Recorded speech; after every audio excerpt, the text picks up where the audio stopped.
जोहार झारखंड। आज 25 अगस्त 2020 है। आज हम आपको ब्रह्मांड में पृथ्वी की स्थिति और वायुमंडल पर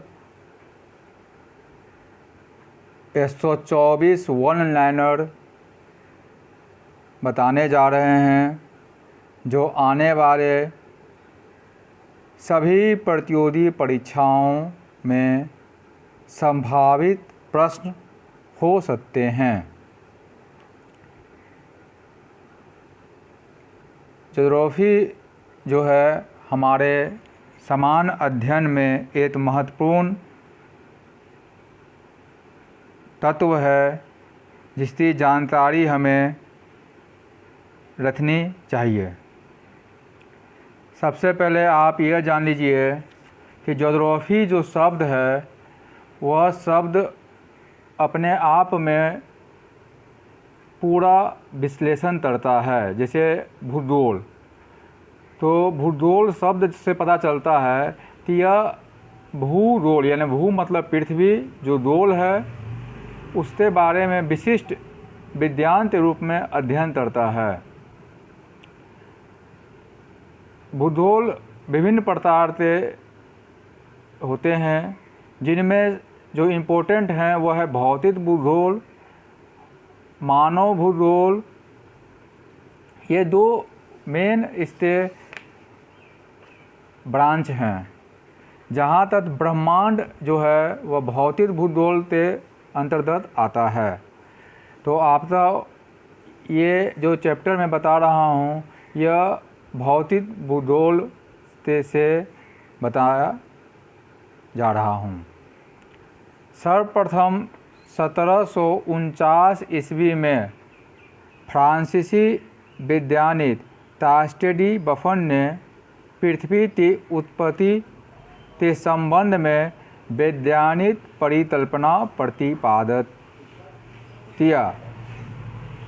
तो सबसे पहले प्रश्न आता है एग्जामिनेशन में कि वैज्ञानिक परिकल्पना, जो पृथ्वी का उत्पत्ति का जो वैज्ञानिक कंसेप्ट है वह कौन दिया? तो फ्रांसीसी वैज्ञानिक तास्टेडी बफन ने 1749 में दिया। दूसरा मेरा पॉइंट है, पृथ्वी का विषुवतीय विस्तार 12,756.32 किलोमीटर है, जबकि पृथ्वी का ध्रुवीय विस्तार 12,713 किलोमीटर है। जब सूर्य, पृथ्वी एवं चंद्रमा तीनों एक सीधी रेखा में स्थित हो तो यह स्थिति युक्तवियुति या सिजिंदी कहलाती है। चंद्रमा का तक्ष तल पृथ्वी के तक्ष तल से 5 डिग्री 9 मिनट अंश का कोण बनाता है। पृथ्वी पर निम्नतम तापमान वाला स्थान बोस्टन स्टेशन अंटार्कटिका है। पृथ्वी की उत्पत्ति के संदर्भ में सर्वप्रथम तर्कपूर्ण परिकल्पना का प्रतिपादन करने वाला फ्रांसीसी वैज्ञानिक का नाम तास्टेडी बफन 1749 था। इमैनुएल कांट वायव्य राशि परिकल्पना के प्रतिपादक थे। ज्वारीय परिकल्पना का प्रतिपादन जेम्स जीन ने किया था। भूगर्भिक इतिहास के अनुसार वर्तमान या आधुनिक युद्ध होलोसीन युद्ध कहलाता है। 23.5 डिग्री उत्तरी अक्षांश रेखा तर्क रेखा कहलाती है। 23.5 डिग्री दक्षिणी अक्षांश रेखा को मकर रेखा कहते हैं। दो देशांतर रेखाओं के मध्य की दूरी 111 किलोमीटर होती है। दो अक्षांशों के बीच की दूरी 111 किलोमीटर लगभग है। दो देशांतर के बीच समय का अंतर 4 मिनटता होता है, अतः 0 डिग्री देशांतर से 15 डिग्री देशांतर के बीच समय 60 मिनट या 1 घंटा का अंतर होगा। इस नियम से हम समय का पता कर सकते हैं कि अगर भारत से तो 100 देशांतर दूर है तो वहाँ का समय और यहाँ का समय में लगभग 400 मिनट का अंतर होगा। पृथ्वी के घूर्णन की वास्तविक अवधि 23 घंटा 56 मिनट और 4.09 सेकंड है।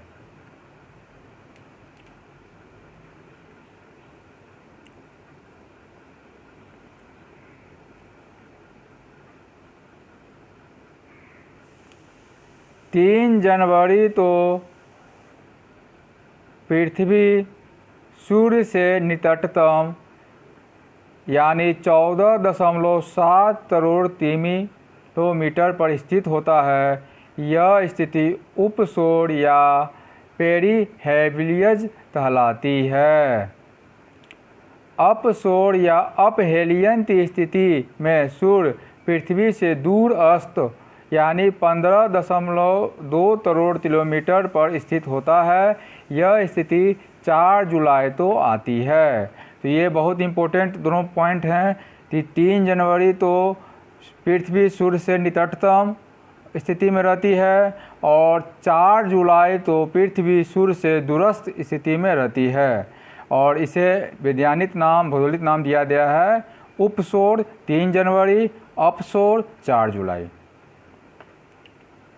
20 या 21 मार्च या 22 या 23 सितंबर तो दिन और रात की अवधि ग्लोब या सभी जगह एक बराबर होती है और यह तिथि विषुव कहलाती है।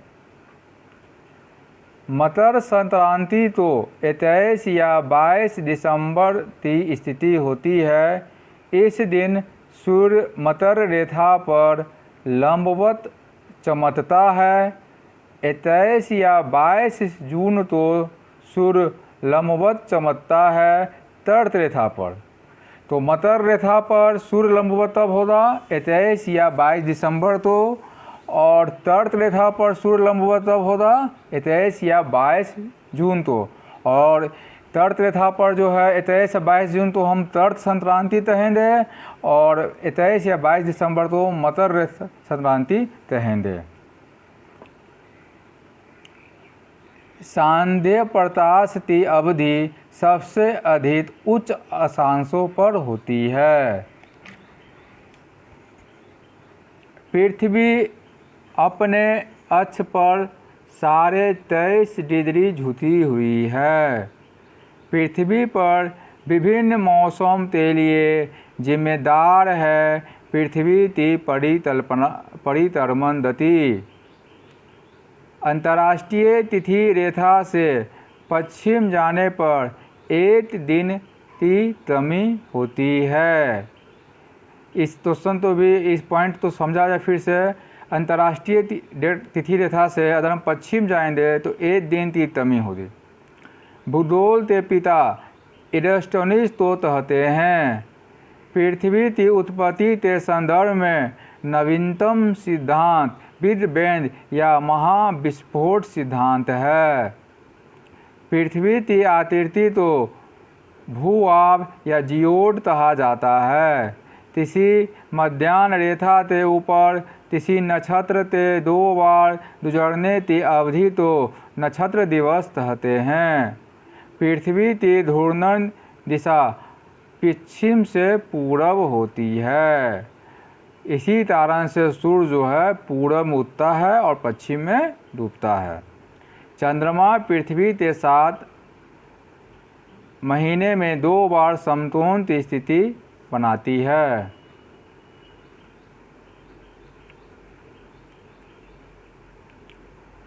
वर्तमान में सार्वभौमिक रूप से सूत्रार कैलेंडर का अंतिम रूप प्रदान करने का श्रेय पोप ग्रेगरी 13 तो जाता है।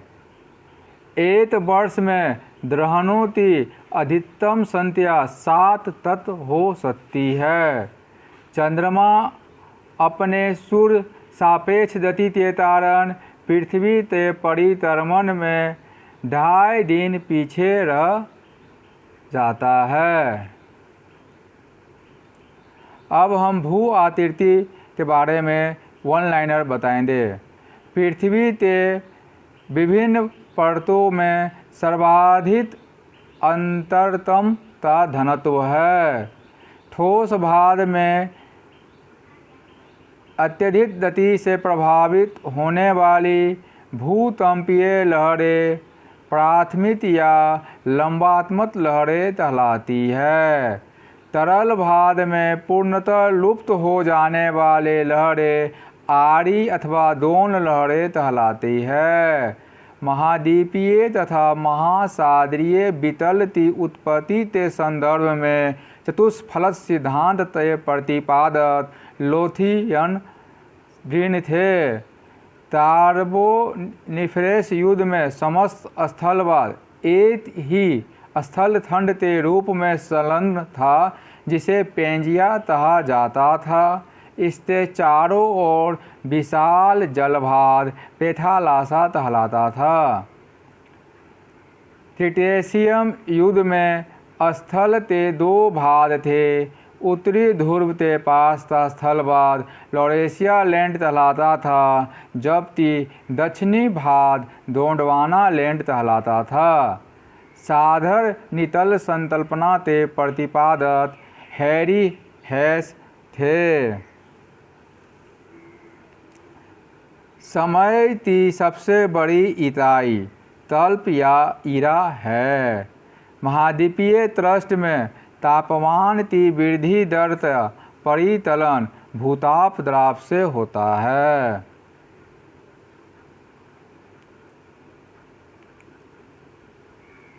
थ्रस्ट और मेंटल तो अलग करने वाली सतह तो मोहरो विशिष्ट नाम है, जिसे शॉर्ट में MH कहा जाता है। सबसे अधिक मात्रा में रेडियो सक्रिय पदार्थ ग्रेनाइट चट्टान से प्राप्त होता है। महासागरीय थ्रस्ट में ग्रेनाइट नहीं होता है। पृथ्वी के विभिन्न परतों के घनत्व में विभिन्नता है और इसका सबसे सशक्त प्रभाव भूकंपीय तरंग है। लॉरेशिया तथा गोंडवाना प्राचीन भूखंडों के बीच 33 सागर की स्थिति थी। रूपांतर भ्रंश का सृजन संरक्षित प्लेट किनारे के सहारे होता है। बलन अंश 2 प्रकार के होते हैं, अपनीति अंश तथा अभिनीति अंश। परतदार चट्टानों के स्तर अक्सर क्षैतिज तल के सहारे तुच्छ अंश तोड़ बनाते हुए क्षैतिज रेखा के साथ झुके रहते हैं। इस झुकाव को स्थिरता नटिया डीप कहते हैं। जब 2 भ्रंश के बीच का भाग नीचे धंस जाता है तो रिफ्ट घाटी या द्रामीण का निर्माण होता है। लिथास का शाब्दिक अर्थ है चट्टान, LITHOS, लिथोस। बेथोलिथ, फ्रेंथोलिथ, लेपोलिथ, डाइट, सील तथा नेत इत्यादि मध्यवर्तीय आग्नेय चट्टान के विविध रूप हैं। ग्रेबरो तथा ऑब्सिडियन आग्नेय चट्टान के उदाहरण हैं। चट्टान में मैग्नीशियम एवं कैल्शियम दोनों के कार्बोनेट होते हैं, उसे डोलामाइट कहते हैं। ज्वालामुखी के मुख का अत्यधिक विस्तार हो जाने पर उसे कालडेरा कहा जाता है।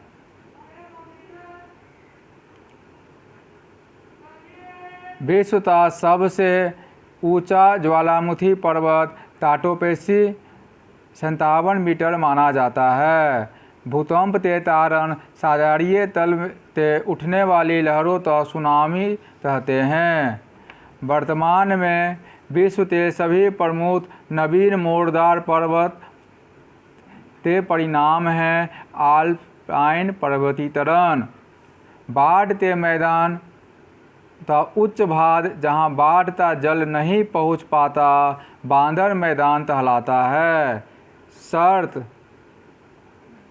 एडिट, हॉर्न आदि हिमनदीय आकृति हैं।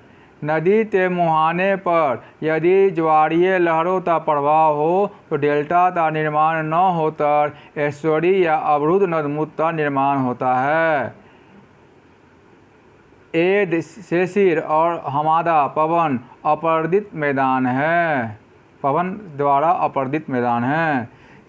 सागर तट पर नदी घाटियों का जलमग्न होने से निर्मित रिया तट कहलाता है। इंसेलवर, यूदेन, छतरत शिला, यारदंड, भूस्तस्त या डिमोरसेल आकृतियाँ पवन अपर्दन से होती है।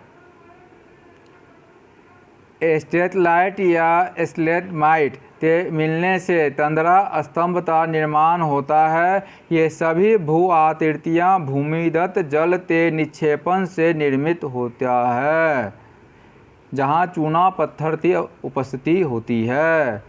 नदी युवावस्था में भी अतार्ती घाटी का निर्माण करती है और निम्न तटाव के कारण ये भी अतार्ती घाटी बनती है।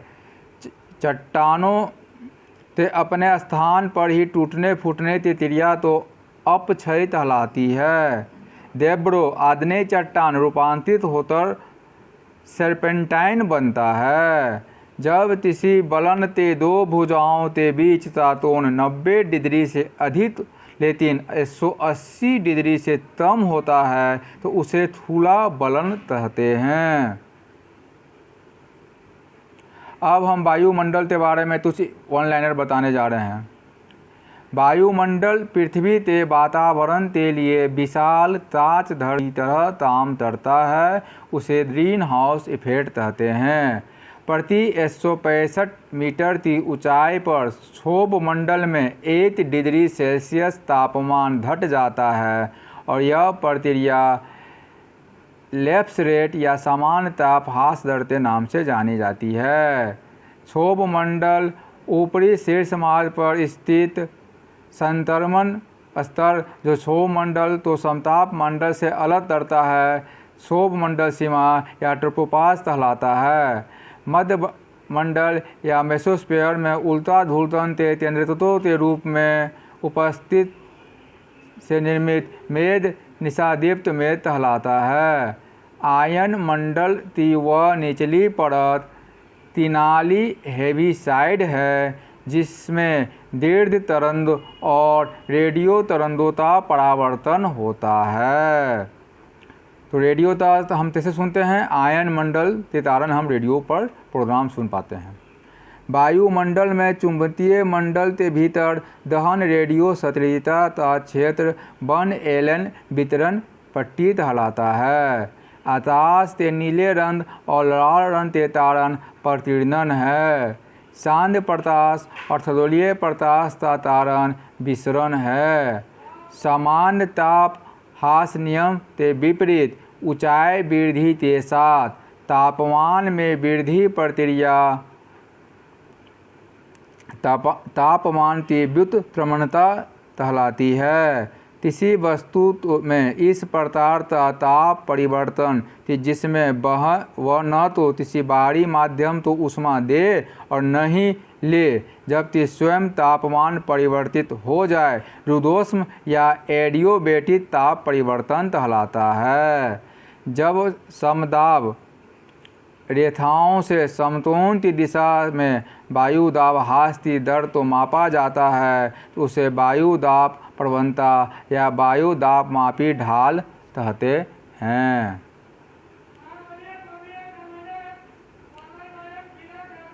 जीरो से 5 डिग्री अक्षांशों के मध्य दोनों गोलार्धों में निम्न दाब क्षेत्र शांत तटीबंध या डोलड्रम कहलाता है।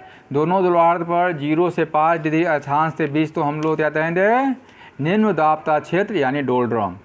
30 डिग्री से 35 डिग्री अक्षांशों के मध्य स्थित दोनों गोलार्धों में उच्च दाबता क्षेत्र बनता है, जिसे अक्षांश कहलाते हैं। अधिकतर महाद्वीपों के पश्चिमी किनारे पर शुष्क मरुस्थल पाए जाते हैं। इसके पीछे उपोष्ण तटीबंधीय चक्रवातों का हाथ होता है। ध्रुवीय क्षेत्रों में चलने वाले बर्फ के आंधी तो बिलजर्ड कहते हैं। इटली में लाल बारिश, जिसे रक्तवृष्टि कहते हैं, तराने वाली हवा का नाम सिरातो है। उत्तरी एडियाटिक तट के बोरा तथा दक्षिणी फ्रांस के मिस्टल स्थानीय पवन तेटियाबेटिक पवन प्रभाव प्रणाली के उदाहरण हैं। ब्राज़ील के घास के क्षेत्र तम्पोज में मई जून में 10 सेंटीग्रेड तक तापमान घटा देने वाली शीत लहरें फाई जेम नाम से प्रचलित है। ठोस पदार्थ के द्रव में बदलने की प्रक्रिया संदलन कहलाती है। नियत ताप पर किसी ठोस पदार्थ के बिना द्रव बने गैस बनने की प्रक्रिया या गैसीय अवस्था से बिना द्रव बने सीधे ठोस में बदल जाने की प्रक्रिया तो ऊर्ध्वपातन कहलाती है। किसी दिए गए ताप तरंग पर दर अधिकतम वितरण की मात्रा तीव्रता का वितरण कहलाती है। वायुमंडलीय दाब का वह हिस्सा जिसके लिए जलवाष्प जिम्मेदार होता है, वाष्प दाब कहलाती है। वायु के प्रति इकाई भार तथा उस इकाई में उपस्थित जल वाष्प के भार का अनुपात विशिष्ट आर्द्रता कहलाता है।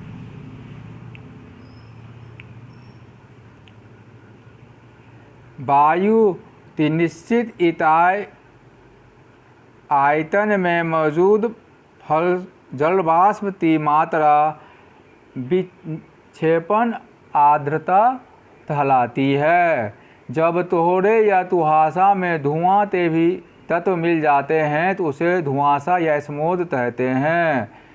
सौर विकिरण का बादल द्वारा अंतरिक्ष में परावर्तन का प्रतिशत 30% होता है। पर्वत शिखरों पर दिखाई देने वाली एतल तपासी मध्य वेद पताता मेघ नाम से जाने जाते हैं।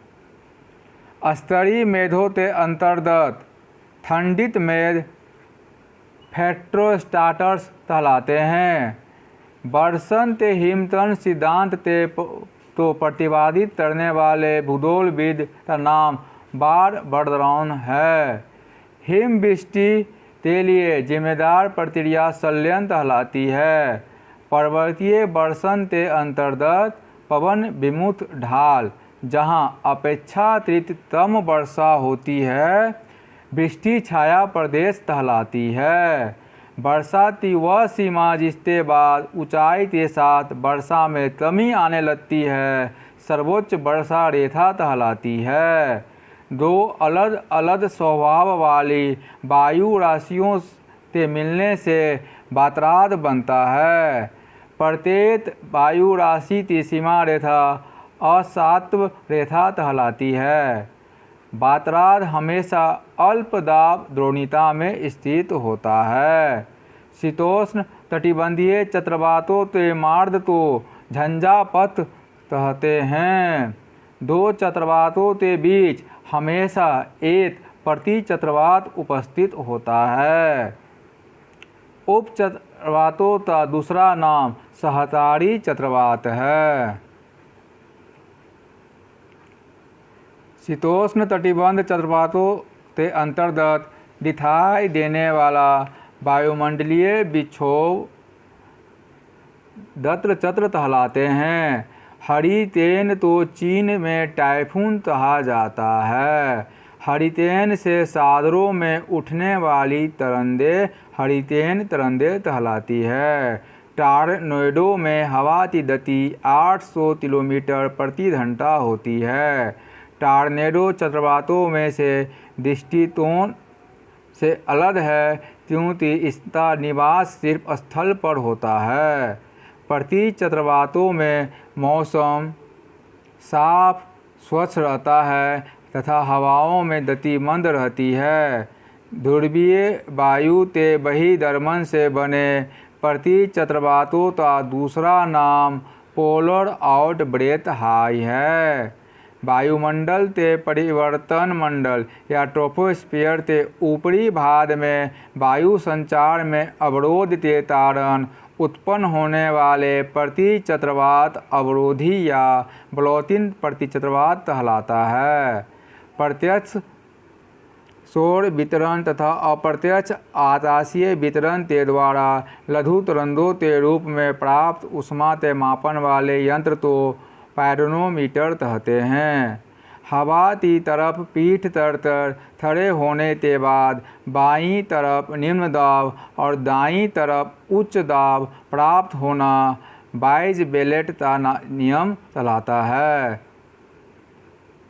तोहरा धरातल बेहद नज़दीक व्याप्त स्तरीय मेघता उदाहरण है। सर्वोत्तम वायु परिवर्तन दशाएं समताप मंडल में उपलब्ध रहती है।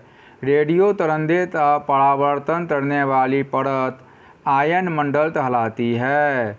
ओजोन मंडल समताप तथा मध्य मंडल के बीच स्थित है। अरोरा ऑस्ट्रेलिया दक्षिण गोलार्ध में, अरोरा बोरियलिस उत्तरी गोलार्ध में दिखाई देने वाले ध्रुवीय ज्योति है। पृथ्वी के घूर्णन में वायु प्रवाह के विक्षेप उत्पन्न हो जाता है। पृथ्वी के इस घूर्णन बल को ही कोरियोलिस बल कहते हैं। अक्षांश से डोलड्रम की तरफ बहने वाली हवाएं व्यापारिक पवन कहलाती है।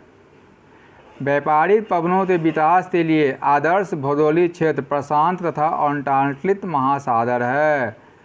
वह पदार्थ जो अपने तल पर पड़ने वाले संपूर्ण वितरण का शोषण कर ले पूर्ण कृष्णता कहलाती है, यानी ब्लैक होल कहलाती है। धन्यवाद।